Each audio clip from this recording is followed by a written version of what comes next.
Hello and welcome to the OTB channel. Have you ever thought about installing OpenSUSE?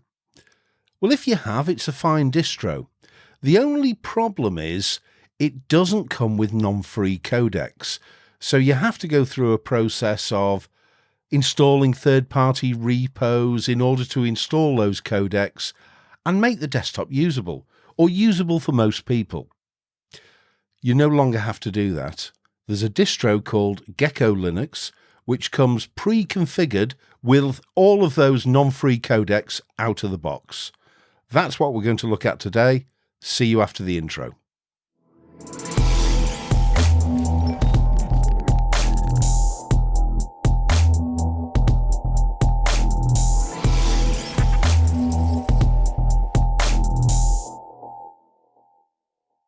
Hello, welcome back.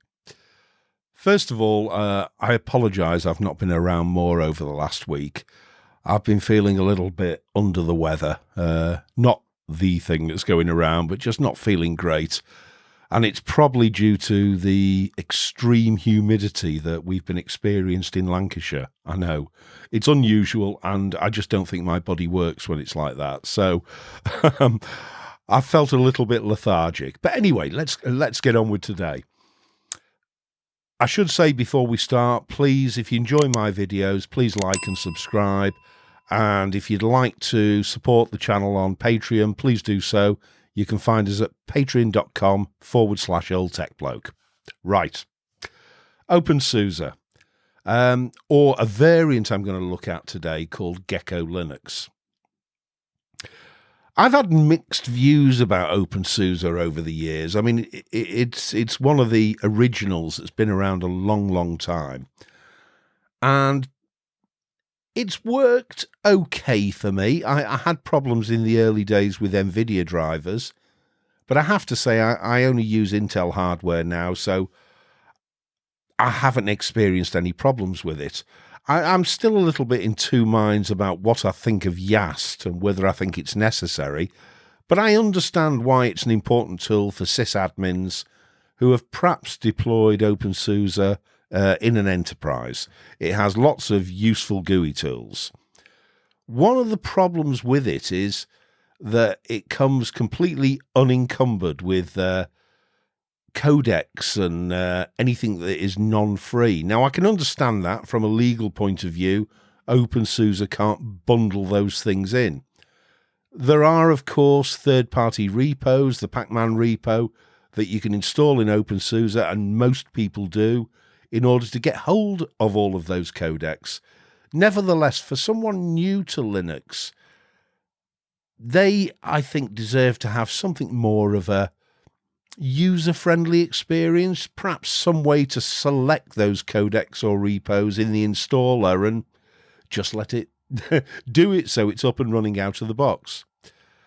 A minor niggle perhaps, and for those people who use Linux all the time and are experienced, it's neither here nor there. Fedora and other big distros do exactly the same.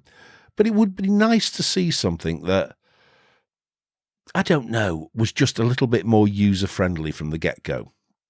Even though I really, really like the OpenSUSE installer. I think that's brilliant and very feature-rich and flexible. But enough about that. Gecko Linux. Gecko Linux is a spin of OpenSUSE, but it comes configured with all of these little things, the patent encumbered codecs installed out of the box. It uses the calamares installer, so it's an easy next process, although of course it uses loses some of the flexibility of the traditional OpenSUSE installer, but nevertheless it's simple to install. And a couple of weeks ago, someone asked me if I could take a look at it, so I thought, great, I would. I have to say, haven't installed OpenSUSE on my main or on one of the SSDs on my desktop, even though I said I was thinking of doing it. And if I'm honest, I haven't done it because I couldn't bring myself to wipe void Linux. But that's nothing against OpenSUSE itself. It's a great distribution. It's just that I'm really liking Void Linux at the moment and I don't want to get rid of it. But enough of that. Let's take a look at Gecko Linux and see what we think. Let's go to the split screen and I'll show you the website and which distro I chose, or which desktop environment I chose. Take a guess which one it is. Right, so we're at the split screen now, and you can see I've actually got my YouTube channel open, and that's because I wanted to start this by just pointing out something that's confusing me a little bit. OpenSUSE has been popular for years and years and years, and I get the impression it's got a very loyal and enthusiastic community. But at the same time, we don't hear a great deal about it now, and I have the feeling that its popularity for new users has started to decline slightly as Arch and Debian-based distros seem to have come to the limelight and be taking all the plaudits at the moment. And that seems to have been reinforced, that view, by just looking at the videos. I did an OpenSUSE tumbleweed video just about a month ago or so, and it's only had 3,000 views. Now, on some of the videos I do, things like the Snipping Tools one and my rambles, I know I'm not going to get many views because some videos just don't, and I know that, and I do a mix. But when I do a distro review, especially with something like OpenSUSE, I would have expected perhaps to have got more views than I did. You can see it's only just hit over 3,000 views, which, if you compare that to Bodhi, which I did the next week, that's got 8,000 views. And Linux Mint, well, that's 11,000 views. And even the OpenBox distro with Manjaro and what was the other one called? I can't even remember it. That's got 3,500 views, and it's beating it. So part of me is thinking that maybe OpenSUSE is declining in popularity for new users and certainly doesn't seem to be growing.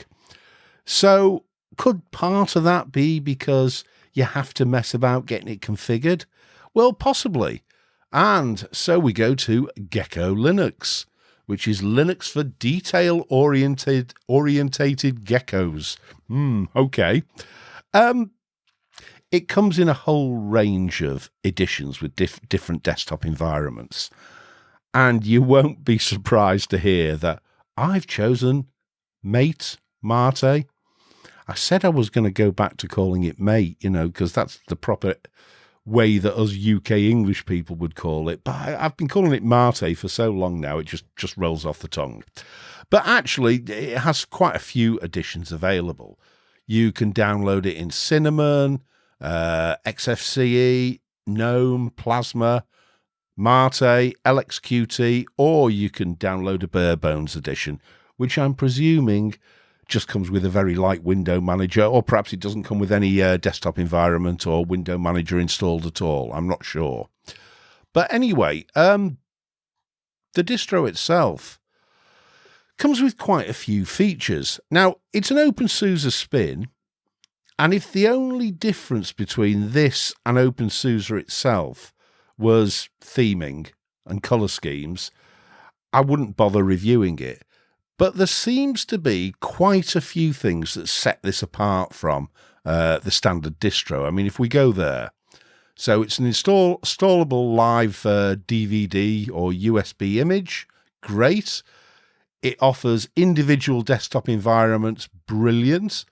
It comes pre-installed with proprietary media codecs, which is great.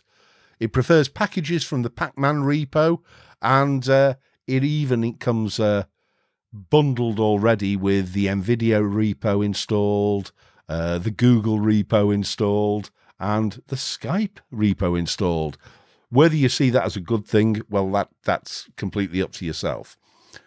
And desktop programs can be uninstalled with all their dependencies, whereas OpenSUSE's patterns often cause uninstalled programs to be automatically reinstalled. Okay, I haven't played with it enough to confirm that that's the case with OpenSUSE, but fine, whatever. It also comes with TLP pre-installed for your laptop's power management, and it's meant to be an out-of-the-box experience. So I think that's a good thing, and it's different enough from the standard OpenSUSE to justify itself. There are various editions. You've got your static editions, which are OpenSUSE Leap. Now, I've gone for Leap this time rather than Tumbleweed, but if you prefer Tumbleweed, you can also install that in Gecko Linux. So you have the choice. Do you want completely stable, or do you want to do a rolling release? They also have something called the Next Edition, which has a stable OpenSUSE Leap base combined with additional OBS repos to offer the latest version of popular desktop environments. Well, that might be quite interesting, although it only seems to come in Plasma at the moment. So that's Gecko Linux. What have we got? We've got documentation here, which is always good to see. And it takes you through how to install non-English languages. It's very green by the looks of it. How to update it, but not a lot else. And you've got a download link, which, if you click on the version that you want, takes you to a SourceForge page. Or it will eventually when SourceForge gets itself moving. There you go. So Gecko Linux, and it installs from SourceForge. I had the usual problems with SourceForge in terms of finding a mirror that was fast enough, but I did eventually manage to download it. And it's not a huge ISO, so it doesn't take too long. It's just over a gig, in fact, so it's pretty lightweight. So enough of that. Let's get in, let's have a look at the distro, let's install it and see what we think. Okay, so on your screen now, you should see the live ISO of Gecko Linux. It booted without a problem in VirtualBox. It's got the normal settings on it. I've given it a couple of cores or threads of my i5 processor, 8 gig of RAM, and I've created a 32 gig hard drive or virtual hard drive. It booted straight in and it's gone straight to maximum resolution, which is always good. First impressions? Well, it's very green. I suppose I should have expected that with something based on OpenSUSE, but nevertheless, I'm really trying not to criticize any distro based on the color scheme that's chosen, because these things are just so easy to change. Anyway, we have, it looks like the brisk menu. Let me just have a look. And it is indeed the brisk menu, which I actually install on my Mate as a matter of course anyway. We have a little icon there to install the system and a language installer. But anyway, we can run through the desktop once we get it installed. Let's just double click on install system and see what happens. Okay, well, let's proceed onwards. You've all seen this many, many times, so I'll just get it configured and started, and then we'll come back once I've booted up, because I don't want to put you through a calamares install yet again. You all know it's next. So it's picked the right time zone, which is always good. It's picked the correct keyboard. I'm just going to let it go with erase disk, and it can create whatever it needs to create, and it looks like it's creating an ext4 partition. Just a single partition. Right, so let's go and set up my normal username. I'll put a password in there. Use the same password for admin. Yeah, all good. Let's have a look at what we're doing. I've just set it up as a standard BIOS mode, not UEFI. It's got a single partition, and I'll install now. And we'll come back once I've booted into the install system. Okay, so we're back. I waited for the installation to finish, which, to be fair, took less than 5 minutes. I rebooted and it came back in full screen mode, 1920 by 1080, which is all good. And I logged in, I updated the system. I installed a few extra themes along with HTOP, so we can have a look at how it can be customized and what sort of resource usage it's actually using. And I've tried for the life of me also to change this locale up here in LightDM. It shows, as you can see, that it's using the on_US locale. I don't know if this is a bug in LightDM as opposed to Gecko, but I've tried everything that I can to try and change this, and we'll talk a little bit about that as we go along. But let me just log in for now, and I've kept everything as default, but I have installed HTOP and a few additional themes. And you'll see that that language installer is still there for people who don't use English as their native language. So let's open a terminal and let's run HTOP and see where we are on a nice clean install. And according to that, it's running 434 megs, which is pretty lightweight. And to be honest, I'd sort of expect that from a Mate desktop anyway. So that's all good. So what have we got installed by default? Not a huge amount, to be honest. Needless to say, you've got YaST installed because it is based on OpenSUSE. Ingrampa, Calculator, what a name. The Mate search tool, Parcel Light, a clipboard manager, okay. You've got Pluma, which is the default text editor, and a screenshot tool. You then have a whole range of admin tools, many of which have just been broken out from YaST, and we'll go into YaST in a second. But you've also got this SAX3, which is configuring your X server. Hopefully you don't need to do that too often these days. Under graphics, well, not a huge amount. Pix to organize your images. Eye of Mate, the Mate color selection tool, a document scanner. What about internet, Firefox, Pidgin, Thunderbird, and transmission? And we have the OpenOffice or LibreOffice suite there, which is good, with the Trill document viewer. And sound and video, we've got Clementine and VLC. So actually, overall, it's a sensible starter selection of apps for you to use. You then have a range of preferences and system tools. Kaja or Kaha being the file manager that's default. Gparted, HTOP that I've installed just so I could see what RAM usage it was using. I'm just looking here now. Okay, it's gone up as we're clicking around to 639, but hey-ho. And there is no swap installed on this.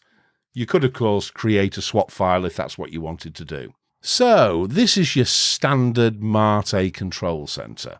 And if we go into appearance, which you can also access, by the way, by change your desktop background, and we can see what sort of images or desktop backgrounds are installed by default. And at first look here, I would say pretty much standard Mate desktop backgrounds. Not a huge selection, but, you know, you can always install them. One of the things I am going to do, though, I'm going to change this blue. Or perhaps something like that. Yeah, something like that. Green doesn't do it for me. Now, in terms of the theme that's installed already, this is just personal preference. I don't like it. That's what it looks like if I look at the file manager. So let's see what it's got at the moment. So it's got the Numix controls, the Numix window borders, and it's using Fianza Dark. Right, well, I installed a few additional themes earlier on, so I just want to have a little bit of a play with this. And I'm going to go for Arc Dark, and it's already looking better. The window border, I'm going to set that to Arc Dark. Am I? Yeah, I am. And the icons, well, let's find some icons that kind of suit everything. I like Papyrus. There you go. That's looking much nicer for me. Clearly, all of this is personal preference, but I think just by doing a few little tweaks, I've got rid of all the green, and I much prefer the look and feel now. So, all good. In terms of the setup, they're obviously putting the panel here at the bottom. You can stick the panel wherever you want. I mean, it's easy enough to stick it at the top if that's where you prefer it. I personally do, but I'm just going to leave it there for the time being because we'll leave this as default so you can see what you get out of the box. And let's go to YaST. Being OpenSUSE, it obviously has all the YaST utilities. Now, I said before that I really disliked the fact that everything seemed to be set to UK when I was installing it. And in fact, if I go to the Mate Control Center and open my keyboard, indeed, English UK is already set, which I have to say in Mate is actually quite unusual, because after an installation, you normally have to set your keyboard. But I thought, okay, so everything's set to UK, but the locale seems to be set to US. So I thought, well, you're using a SUSE system here. Let's go and have a quick look at how we can change that. So I went into the system config editor, and I went down to the system here and to environment and to language, and I had a look at RC language all, and it was actually set to ENUS. So the locale was still set to US rather than GB. Okay, so I changed that, and all good. Once I'd done that, I launched a terminal, and let me just open this up. And I went to cat etc locale.conf, language ENGB. Okay, that's all set correctly, no problem there. But I was still getting that on US environment variable in LightDM. So I thought, well, let's try and force the locale here and go to etc environment and manually set it there. Didn't work, not at all. It's still showing us on US. So I actually think that what we have here is a system that is using the GB, the UK locale, but I think it's something to do with the way that LightDM is working here. So, okay, so let's have a quick look at YaST. You've obviously got the online update, which applies patches. You may or may not want to use that, or you may just want to run software management and update your system from the standard repositories. And the way that you would do this in YaST, once it starts, is you would simply go to the package menu, all packages, update if newer version available. So you can do it like that. You could also use Zipper and just run sudo zipper dup to do a full update. Now that's what I've just done. You can also search for and install all sorts of packages from here, or you can just use sudo zipper install. Sudo is configured out of the box. So completely up to yourself. I thought I'd then have a look at what repos are installed by default, and there's quite a few. You've got the standard OpenSUSE Leap ones, the OSS updates and non-OSS updates and standard repos there. But you've definitely got Pacman installed by default. You also have Google Chrome repo installed by default, the Google Talk plugin, the NVIDIA repo, and the Skype repo installed. So, okay. I don't have too much of a problem with that, because OpenSUSE can be a bit of a fiddle to get going if you're new to Linux, because for legal reasons it doesn't come with all the proprietary codecs, etc. that you're going to need. So everything else is pretty much standard here. System keyboard layout, it's set to English UK, which is all good. Kernel settings, services manager, the sysconfig editor, which you saw me just have a look at now for some of the etc configuration files, and then a whole range of different options for administering your system. Configure a firewall.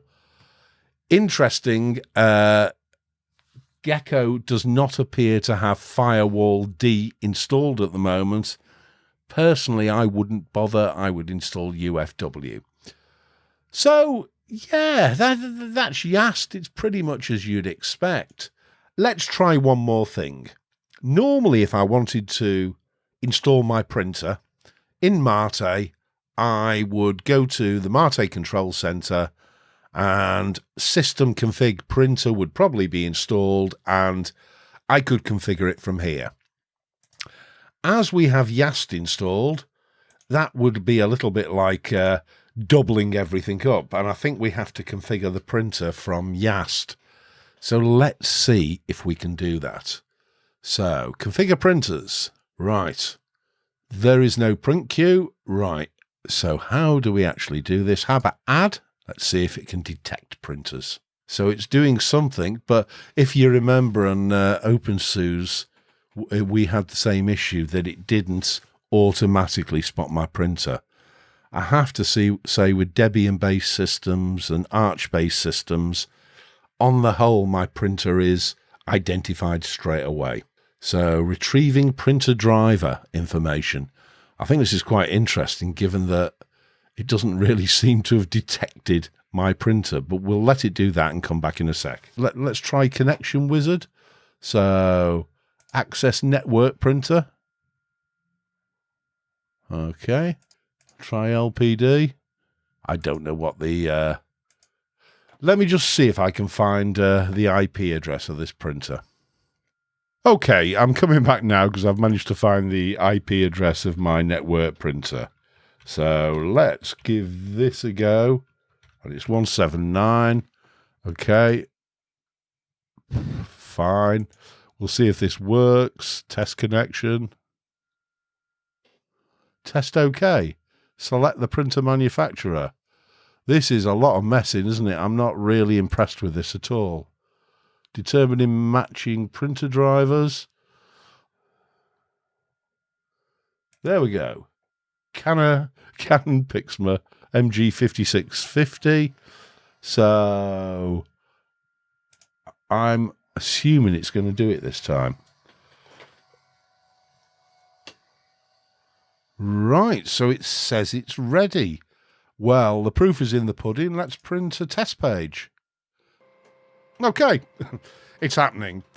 Right, so we'll leave that for now. I'll shut this down once the printing's finished, and it's time for a chat. Right, so that's Gecko Linux. What do I think of it? Overall, it's a nice Mate desktop environment. I didn't have any showstopper problems with it. I think it's reasonably well configured with a sensible selection of software, and it installs incredibly simply, just using calamares. At the same time, I had that irritation with the wrong locale showing on the top of Light DM and having to set my locale to UK English in the system config editor right from the get-go. So perhaps not quite as out of the box as a new user would want.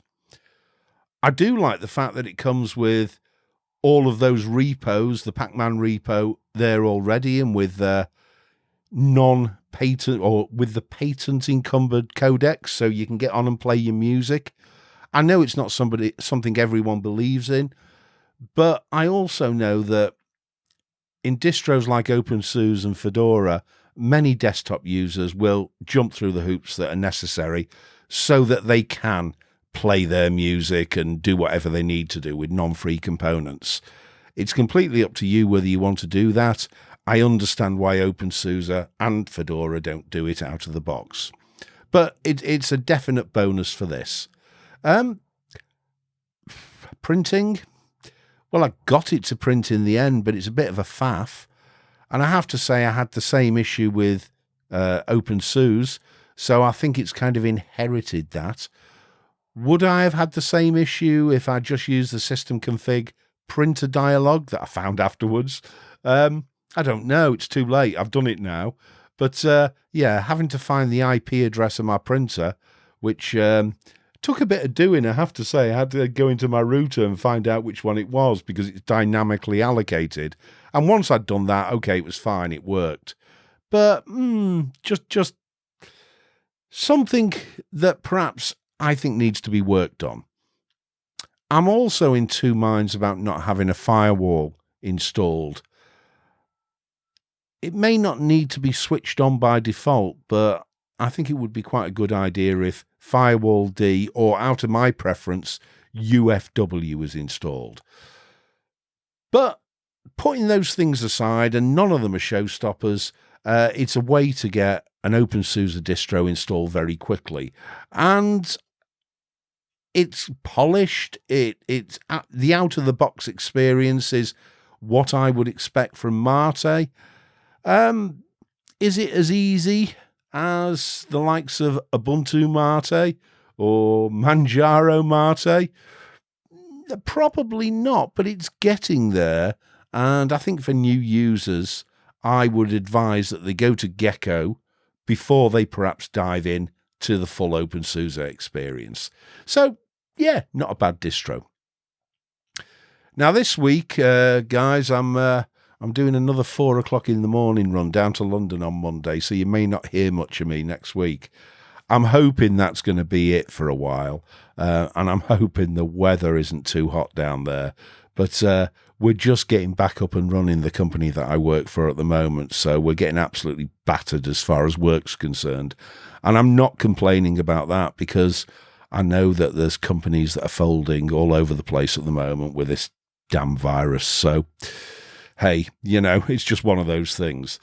So I will see you next Saturday. Before I go, though, I would just like to thank those wonderful people, my patrons, Corbinian Schilderman, Robert Boudreau, Gary Moore, Aristotelis Papagiorgio, Stormpix, Stephen Cross, Mike Long, David Bird, Entropy UK, Richard Wade, Tiger, Philip Espy, and Forest Rhodes. Thanks, guys. You're going to make this channel all it can be over the next year. I'll do probably a ramble next week, because I've got quite a lot to update you on in terms of my constant fight for a decent internet connection, which I'm just about to get, and my window manager, my tiling window manager hopping, which has moved on to another stage. So we'll have a good old traditional ramble next week. Until then, though, guys, have a great weekend, and I'll see you next Saturday.